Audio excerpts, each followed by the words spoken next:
ಕೇರಳದ ಮಂಜೇಶ್ವರದಲ್ಲಿ ಏನೊಂದು ಅಮಾನವೀಯ ಘಟನೆ ನಡೆದಿತ್ತು. ಸೊ ತಾಯಿನೇ ಮಗ ಕೊಂದಂಥ ಘಟನೆ ಒಂದು ನಡೆದಿತ್ತು. ಸೊ ಈ ಬಗ್ಗೆ ಇಲ್ಲಿನ ಸ್ಥಳೀಯರು ಅರ್ಷದ್ ವರ್ಕಾಡಿ ಅವರು ರಾಜಕೀಯ ಮುಖಂಡರು ಕೂಡ ಅವರು ನಮ್ಮ ಜೊತೆ ಇದ್ದಾರೆ, ಮಾತಾಡೋಣ. ಇವಾಗ ನಿನ್ನೆ ಏನೋ ಇಂಥದ್ದೊಂದು ಘಟನೆ ನಡೀತು, ತುಂಬ ಅಮಾನುಷವಾದ ಘಟನೆ. ಸೊ ಏನು ಆಯಿತು ಎಕ್ಸಾಕ್ಟಾಗಿ?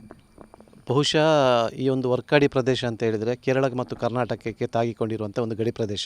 ಬಹುತೇಕ ಕನ್ನಡಿಗರು ಜಾಸ್ತಿ ಇರುವಂಥ 95% ಕನ್ನಡಿಗರು ವಾಸಿಸುವಂಥ ಈ ಪ್ರದೇಶ. ಇದು ಈ ನಾಡಿನ ಇತಿಹಾಸದಲ್ಲಿ ನಾವು ಕಂಡು ಕೇಳರಿಯದ ರೀತಿಯಂಥ ಒಂದು ಭೀಭತ್ಸವಾದಂಥ ಘಟನೆಯಾಗಿದೆ ಇಲ್ಲಿ ನಡೆದಿರುವಂಥದ್ದು. ಮಗನೇ ತನ್ನ ತಾಯಿಯನ್ನು ಕೊಂದಿರುವಂಥ ಘಟನೆ. ತಾಯಿ ಮತ್ತು ಮಗ ಕಳೆದ 6 ವರ್ಷಗಳಿಂದ ಈ ಮನೆಯಲ್ಲಿ ಜೊತೆಯಾಗಿ ಜೀವಿಸ್ತಾ ಇದ್ದರು. ಇನ್ನೊಬ್ಬ ಮಗ ಮೊನ್ನೆ ತಾನೇ ಕೊಳ್ಳಿ ರಾಷ್ಟ್ರಕ್ಕೆ ಹೋಗಿದ್ದ. ಈ ಮಗ ಕೂಲಿ ಕೆಲಸಕ್ಕೆ ಹೋಗ್ತಾ ಇದ್ದ, ಕೆಂಪು ಕಲ್ಲು ಇದು ಕ್ವಾರಿಯಲ್ಲಿ ಕೆಲಸಕ್ಕೆ ಹೋಗ್ತಾ ಇದ್ದ, ಮೆಷಿನ್ ಆಪ್ರೇಟರ್ ಆಗಿ, ಮತ್ತು ಸೆಂಟ್ರಿಂಗ್ ಕೆಲಸಗಳಿಗೆ ಹೋಗ್ತಾ ಇದ್ದ, ಕೂಲಿ ಕಾರ್ಮಿಕನಾಗಿ ಕೆಲಸಕ್ಕೆ ಹೋಗ್ತಾ ಇದ್ದ. ಬೇರೆ ಯಾವುದೇ ರೀತಿಯ ಒಂದು ಚಟಗಳು ಇವನಿಗೆ ಇರಲಿಲ್ಲ, ಸ್ಥಳೀಯವಾಗಿ ಹೇಳುವ ಮಟ್ಟಿಗೆ ಇರಲಿಲ್ಲ. ಮದ್ಯಪಾನಿಯಾಗಿದ್ದ. ಆದರೆ ಇಲ್ಲಿ ಏನಾಯ್ತು ಅಂತ ಹೇಳಿದರೆ, ಇವ ಪ್ರಾಯ ಒಂದು 37 ಕಳೆಯಿತು, ಅವಿವಾಹಿತನಾಗಿದ್ದ. ಈತನಿಗೆ ಈ ಮನೆಯನ್ನು, ಅಂದರೆ ಈಗ ಪೊಲೀಸರ ತನಿಖೆಯ ಪ್ರಕಾರ ಅವನು ಹೇಳಿರುವಂಥ ಹೇಳಿಕೆ ಏನಂತ ಹೇಳಿದರೆ, ಮನೆಯನ್ನು ಮತ್ತು ಜಾಗವನ್ನು ಅವನ ಹೆಸರಿಗೆ ಮಾಡಿಕೊಡಬೇಕು.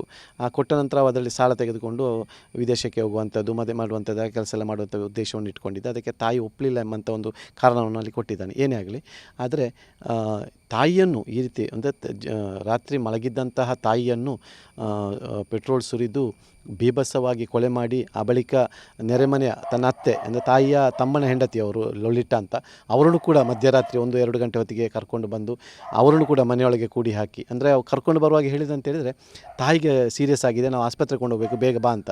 ಅವಳು ಓಡ್ಕೊಂಡು ಬಂದಳು. ಪಾಪ ಬಂದ ಕೂಡಲೇ ಇಲ್ಲಿ ಬಾಗಿಲು ಹಾಕಿದ, ಅವಳಿಗೂ ತಲೆಗೆ ಹೊಡೆದ, ಅವಳಿಗೂ ಪೆಟ್ರೋಲು ಬೆಂಕಿ ಹಚ್ಚಿದ. ಆ ಸಮಯದಲ್ಲಿ ಅವಳು ಜೀವನ ಮರಣ ಹೋರಾಟದಲ್ಲಿ ಅವಳು ಓಡಿ ಪರಾರಿಯಾಗಿದ್ದಾಳೆ. ಬಳಿಕ ಅವಳು ಎಲ್ಲೋ ಕಾಡಿನಲ್ಲಿ ಅವಿತುಕೊಂಡು ಮುಂಜಾನೆ ಹೊತ್ತಿಗೆ 5 ಗಂಟೆ ಹೊತ್ತಿಗೆ ಹತ್ತಿರದ ಮನೆಗೆ ಬಂದು ಅಲ್ಲಿ ಮನೆಯವರ ಸಹಾಯವನ್ನು ಪಡೆದುಕೊಂಡು ಆಗ ಹೊರ ಜಗತ್ತಿಗೆ ಈ ಒಂದು ಭೀಭತ್ಸವಾದ ಘಟನೆ ಗೊತ್ತಾಗಿರುವಂಥದ್ದು. ಕೂಡಲೇ ಅವರನ್ನು ಮಂಜೇಶ್ವರ ಪೊಲೀಸರು ಸ್ಥಳಕ್ಕಾಗಮಿಸಿದರು. ಲೋಲಿಟರನ್ನು ಮಂಗಳೂರಿನ ಖಾಸಗಿ ಆಸ್ಪತ್ರೆಗೆ ದಾಖಲು ಮಾಡಿದರು. ಆ ಬಳಿಕ ಈತ ಇಲ್ಲಿಂದ ಒಂದು ಸುಮಾರು 5 ಕಿಲೋಮೀಟರ್ವರೆಗೆ ನಡ್ಕೊಂಡು ಹೋಗಿ ಅಲ್ಲೊಂದು ಆಟೋ ರಿಕ್ಷಾ ಸ್ಟ್ಯಾಂಡಲ್ಲಿ ಆಟೋ ಹಿಡ್ಕೊಂಡು 10 ಕಿಲೋಮೀಟರ್ ದೂರ ಇರುವಂಥ ಹೊಸಂಗಡಿಗೆ ಆಟೋದಲ್ಲಿ ಹೋಗಿ ಅಲ್ಲಿಂದ ಬಸ್ಸು ಹತ್ತಿ ಈತ ಕುಂದಾಪುರ ದಾರಿಯಾಗಿ ಹೋದ. ಪೊಲೀಸರು ಏನು ಮಾಡಿದರಂತೆ, ತಕ್ಷಣ ಇವನ ಮೊಬೈಲ್ ನಂಬರ್ನ ಜಾಡು ಹಿಡ್ಕೊಂಡು ಅವನ ಬೆನ್ನ ಹಿಂದೆ ಹೋದ ಕಾರಣ ಆರೋಪಿಯನ್ನು ಕೊಲ್ಲೂರು ಸಮೀಪ ಪತ್ತೆ ಹಚ್ಚಲಿಕ್ಕೆ ಸಾಧ್ಯವಾಯಿತು. ಬಹುಶಃ ಇಂಥ ಒಂದು ಘಟನೆ ಬಹುಶಃ ಈ ಒಂದು ಪ್ರದೇಶದಲ್ಲಿ ನಡೆದಿರಲಿಕ್ಕಿಲ್ಲ. ಅಂಥ ಒಂದು ಭಯಾನಕವಾದ ಘಟನೆ ಆಗಿದೆ ಇಲ್ಲಿ ನಡೆದಿರುವಂಥದ್ದು. ಈ ನಾಡನ್ನೇ ನಡುಗಿಸಿದಂಥ ಒಂದು ಘಟನೆ ಆಗಿದೆ, ಒಂದು ಅಮಾನವೀಯ ಒಂದು ಘಟನೆ ಆಗಿದೆ. ಇವನ ಹಿನ್ನೆಲೆ ಏನಾಗಿತ್ತು ಅಂತ ಹೇಳಿದರೆ, ಇವನು ಏನು ಅರ್ಥಮೂವರ ಕೆಲಸ ಮಾಡ್ತಾ ಇದ್ದ, ಮತ್ತು ಇಲ್ಲಿ ಸುತ್ತಮುತ್ತ ಅಂದರೆ ಪರ್ಟಿಕ್ಯುಲರ್ ಆಗಿ ಊರ ಜೊತೆ ಹೇಗಿದ್ದ ಅನ್ನೋದಾದ್ರು ಮಾಹಿತಿ ಇತ್ತು? ಇವ ಯಾರೊಟ್ಟಿಗೂ ಬೆರೆಯುತ್ತಿರಲಿಲ್ಲ, ಯುವಕರ ಜೊತೆಗೆ ಬೆರೆಯುತ್ತಿರಲಿಲ್ಲ. ಬಹಳ ಅವನಷ್ಟೇ ಏಕಾಂಗಿ ಎತ್ಕೊಂಡು ಹೋಗ್ತಾ ಇದ್ದ. ಎಲ್ಲಾದರೂ ಗಡಿ ಪ್ರದೇಶಕ್ಕೆ ಹೋಗಿ ಒಬ್ಬಂಟಿಗನಾಗಿ ಹೋಗಿ ಮದ್ಯಪಾನ ಮಾಡಿಕೊಂಡು ಬಂದು ಇಲ್ಲಿ ಗಲಾಟೆ ಮಾಡ್ತಾ ಇದ್ದ. ಇಲ್ಲಿ ಯಾವತ್ತು ತಾಯಿ ಜೊತೆಗೆ ತಗಾದೆ ಎತ್ತಾ ಇದ್ದ ಅಂತ ಹೇಳುವಂಥದ್ದು ನೆರೆಮನೆಯವರೆಲ್ಲ ಹೇಳ್ತಾ ಇದ್ರು. ಕಳೆದ 4-5 ದಿವಸಗಳಿಂದ ಅವತ್ತು ಕೆಲಸ ಇರಲಿಲ್ಲ ಅಂತ, ಇಲ್ಲಿ ಕೆಲಸಕ್ಕೆ ಸಿಗಲಿಲ್ಲ. ಹಾಗೆ ಎಲ್ಲರಿಗೂ ಫೋನ್ ಮಾಡಿ ಕೇಳ್ತಾ ಇದ್ದಂತೆ, ನನಗೇನು ಕೆಲಸ ಉಂಟು ಅಂತ. ನಿನ್ನೆ 2 ದಿವಸದಿಂದ ಅವನಿಗೆ ಕೆಲಸ ಸಿಕ್ಕಿತ್ತು. ಆ ಕೆಲಸ ಸಿಕ್ಕಿದ ದುಡ್ಡಿನಲ್ಲಿ ಬಂದು ಈ ಮದ್ಯಪಾನ ಮಾಡಿಕೊಂಡು ಈ ಕೃತ್ಯವನ್ನು ಎಸಗಿದ್ದಾನೆ. ಬೇರೆ ಯಾವುದು ಅಂದರೆ ಬೇರೆ ಸಾರ್ವಜನಿಕ ವಲಯದಲ್ಲಿ ನೋಡುವಾಗ ಕಠಿಣ ಪರಿಶ್ರಮಿಯಾಗಿದೆ, ದುಡಿದ ದುಡ್ಡನ್ನು ಈ ರೀತಿ ಕುಡಿದುಕೊಂಡು ಈ ರೀತಿ ಹಾಳು ಮಾಡ್ತಾ ಇದ್ದ, ಪೋಲು ಮಾಡ್ತಾ ಇದ್ದ. ಲೋಲಿಟಾ ಅವರು ಕೂಡ ತುಂಬ ಅಮಾಯಕ ಮಹಿಳೆ ಅನ್ನೋದು ಕೂಡ ವಿಚಾರ ಗೊತ್ತಾಗ್ತಾ ಇರುವಂಥದ್ದು. ಅವರ ಕಂಡೀಷನ್ ಹೇಗಿದೆ ಅಂತ ಇವಾಗ ತೀವ್ರ ನಿಗಾ ಘಟಕದಲ್ಲಿದ್ದಾರೆ. ಇವತ್ತು ಪೊಲೀಸರು ಅಲ್ಲಿಗೆ ತೆರಳಿದ್ದಾರೆ ಅವರ ಮಾಹಿತಿಯನ್ನು ಪಡೆಯಲಿಕ್ಕೋಸ್ಕರ.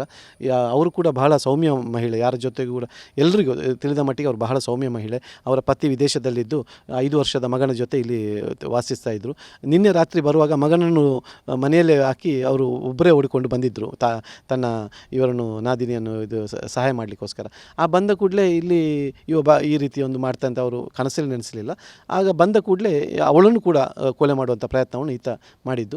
ಈ 2 ಪ್ರಕರಣ ಏನಿದೆ, ಒಂದು ತಾಯಿಯನ್ನು ಕೊಂದಿರುವಂಥದ್ದು ಮತ್ತು ಆಕೆಯ ಮೇಲೆ ಕೊಲೆ ಯತ್ನ ಮಾಡಿರುವಂಥದ್ದು, ಇವೆಲ್ಲವೂ ಕೂಡ ಮಂಜೇಶ್ವರ ಪೊಲೀಸರು ತನಿಖೆಯನ್ನು ಕೈಗೆತ್ತಿಕೊಂಡಿದ್ದಾರೆ. ಪ್ರಾಥಮಿಕ ತನಿಖೆ ಪ್ರಕಾರ ಆತ ಆಸ್ತಿ ತನ್ನ ಹೆಸರು ಮಾಡಿಕೊಡಲಿಲ್ಲ ಎಂಬಂಥ ಒಂದು ಆರೋಪವನ್ನು ಹೊರಿಸಿಕೊಂಡು ತಾಯಿಯ ಜೊತೆ ನಿರಂತರ ಜಗಳ ಮಾಡ್ತಾ ಇದ್ದರು. ಆ ಜಗಳ ಮಾಡಿ ತಾಯಿಯನ್ನು ಈ ರೀತಿ ಕೊಲೆ ಮಾಡಿದ್ದಾನೆ ಎಂಬುದು ಪೊಲೀಸರ ತನಿಖೆಯಿಂದ ನಮಗೆ ತಿಳಿದು ಬಂದಿದೆ. ಅಂದರೆ ಈ ಲೋಲಿಟಾನ ಕೊಲೆ ಮಾಡೋ ಅಂಥದ್ದು ಅಂದರೆ ಸಾಕ್ಷ್ಯ ನಾಶ ಮಾಡಲಿಕ್ಕೆ ಅನ್ನೋದು ಮೇಲ್ನೋಟಕ್ಕೆ ಕಂಡು ಬರ್ತಾ ಇದೆ. ಯಾವ ಥರ ಅಂತ ಪೊಲೀಸ್ ಅವ್ರ ಬಹುಶಃ ಪೊಲೀಸ್ನವರ ನಿಗಮನ ಯಾವ ರೀತಿ ಅಂತ ಹೇಳಿದರೆ, ಈತ ತಾಯಿಗೆ ಹೊಡೆದಿದ್ದಾನೆ, ಕುಡಿದ ಮತ್ತಿನಲ್ಲಿ ಹೊಡೆದಿದ್ದಾನೆ, ತಾಯಿ ಬಿದ್ದಿದ್ದಾಳೆ. ಕೊನೆಗೆ ಆತ ತಾಯಿಯನ್ನು ಈ ರೀತಿ ಆಗಿದೆ ಅಂತ ಹೇಳುವಾಗ ತಾಯಿಯನ್ನು ಆಸ್ಪತ್ರೆಗೆ ಕೊಂಡೋಗುವಂಥ ಅಂದರೆ ನಿರೀಕ್ಷೆ ಇರ್ಬೋದೇನೋ, ಹಾಗೆ ಅವರನ್ನು ಕರೆದಿರ್ಬೋದು.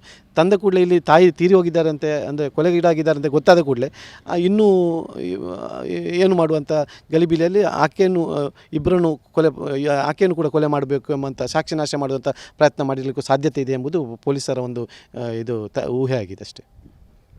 ಸುತ್ತಮುತ್ತ ಇಂಥ ಘಟನೆಗಳೆಲ್ಲೂ ಕೂಡ ಈಗ ನಡೆದಿರಲಿಲ್ಲ ಅಂತ ತಾವು ಹೇಳ್ತಾ ಇದ್ರಿ. ಸೊ ಜನಗಳ ಅಭಿಪ್ರಾಯ ಯಾವ ರೀತಿ ಇದೆ ಅಂತ ಹೇಳಿ? ಖಂಡಿತವಾಗಿಯೂ ಇಂಥ ಒಂದು ಘಟನೆ, ಒಂದು ಸ್ವಂತ ಹೆತ್ತಬ್ಬೆಯನ್ನು ಕೊಲ್ಲುವಂತಹ ಅಮಾನವೀಯವಾದಂಥ ಒಂದು ಘಟನೆ. ಆ ಮಗ ತನ್ನ ಜೊತೆಗೆ ರಾತ್ರಿ ಉಂಡು ಹೊಟ್ಟೆ ಮಲಗಿ ಕಳೆದ 6 ವರ್ಷಗಳಿಂದ ಈ ಮನೆಯಲ್ಲಿ, ಮೊದಲವರು ಕೆಳಗಿನ ಮನೆಯಲ್ಲಿದ್ದರು, 6 ವರ್ಷಗಳಿಂದ ಇಲ್ಲಿ ಮೇಲೆ ಬಂದು ಮನೆ ಮಾಡಿದ್ದಾರೆ.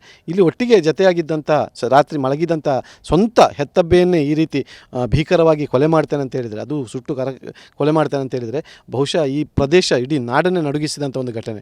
ಇಡೀ ಕೇರಳ ರಾಜ್ಯದಲ್ಲಿ ಕೂಡ ಒಂದು ಈ ರೀತಿಯ ಘಟನೆ ನಡೆದು ಬಹಳ ಅಪರೂಪ ಅಂತ ಹೇಳ್ಬೋದು. ಅಂಥ ಘಟನೆ ಈ ಪ್ರದೇಶ ನಡೆದಿರುವುದು ಇಡೀ ನಾಡಿನ ಜನರನ್ನು ಇಡೀ ಒಂದು ಭಯಭೀತ ವಾತಾವರಣಕ್ಕೆ ಎಡೆ ಮಾಡಿಕೊಟ್ಟಿದೆ. ಸೊ ಇದಿಷ್ಟು ಹರ್ಷದ್ ವರ್ಕಾಡಿ ಅವರು ಹೇಳ್ತಾ ಇರುವಂಥದ್ದು. ಅಂದರೆ ಪೊಲೀಸರ ತನಿಖೆಯಲ್ಲಿ ಕಂಡುಬಂದಂತಹ ಅಂಶಗಳನ್ನು ಕೆಲವೊಂದು ಅವರು ಎಕ್ಸ್ಪ್ಲೇನ್ ಮಾಡಿದ್ದಾರೆ. ಮತ್ತು ಇಂತಹ ಬೀಭತ್ಸವಾದ ಘಟನೆ ಈ ಸುತ್ತಮುತ್ತ ನಡೆದಿರಲಿಲ್ಲ, ಈ ಇತಿಹಾಸದಲ್ಲೇ ಇದೇ ಫಸ್ಟ್ ಈ ರೀತಿ ನಡೀತಾ ಇರುವಂಥದ್ದು. ಸೊ ಅದಕ್ಕೆ ಕೂಡ ಇಲ್ಲಿನ ಜನರು ಮರುಕ ಪಡ್ತಾ ಇದ್ದಾರೆ. ಕ್ಯಾಮ್ರಾಮನ್ ವಿಲ್ಫ್ರೆಡ್ ಜೊತೆ ಪೃಥ್ವಿರಾಜ್ ಬೊಮ್ಮನಕೆರೆ, TV9 ಮಂಗಳೂರು.